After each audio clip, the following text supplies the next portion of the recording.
She had never imagined her prayer would lead her to one of the thousands of cells in the vast fortress neighboring Mecca-Crema. This towering citadel was where citizens who defaulted on their loans were forced into indentured servitude, providing various services to clients until their debt was clear. Leah lay exhausted and listless in her small green room. Even after 6 years of servitude, she still could not comprehend that her business and life partner had cast her into this dungeon. The grace period is over. It's time for repayment. That was the last thing she had heard him say. After that, Leah had trained herself to hear nothing at all, to block out of the surrounding torment.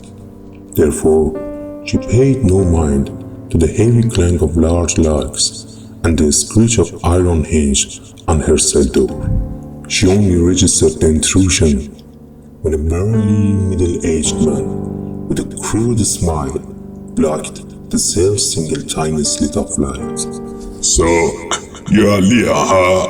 Get ready for the bang bang. As the coarse hands of the man wrapped around Leah, he muttered, "These bean corners are still precise. You can't get what you want with a little bribe. You're quite popular, aren't you? I've been here every day for a year. You must have a mountain of debt, huh?" Leah offered no reaction. The man lifted her opposite him and stared into her eyes. Perfect time, perfect room. Behind the man, the cell wall exploded, tossing Leah onto his shoulder. The man leaped out through the gap in the wall. The height was staggering, and Leah felt a morbid sense of relief. Certain they would not survive the jump. But when the man landed, he instantly sprang upward with an unimaginable force, landing silently on the roof of the nearly building. The massive figure continued to leap across the rooftops toward the city outskirts. As she was, in a sense, being resurrected, Leah gazed back at the fortress that was receding at a terrifying speed. It true was nothing like the city Leah remembered, only ruins reminded of the once great scientific hub. Yet, Leah was determined to deliver what the captain wanted: immortality, the very subject of her abandoned research. After several months of relentless work and constant failures, all under the protection of Cormac and his men, Leah, who now referred to herself as Kira, achieved the first successful version of her experiment. It was not quite the success she envisioned.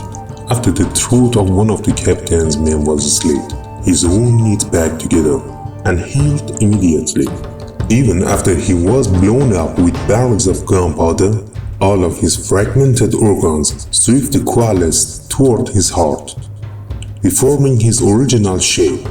The problem was the man's original shape had become a huge, sluggish, slim monstrosity. It's not too bad, really. It would just be perfect if it could walk again on two legs and fight, and if it retained its sexual abilities, that would be excellent. This was what Cormac had received after 1 year of Kiara's tireless efforts. Cormac had now removed this, the only enemy he could not defeat, from his past. It was time to kill Kiara and ensure no one else could attain this power. Cormac and his men gathered behind Kiara's door. Sitting in her chair, gazing out at the ruins of Israel, Kiara was deep in thought, contemplating her revenge against her former fiancé in the city of Mecca-Crema, with the Cormac as her weapon.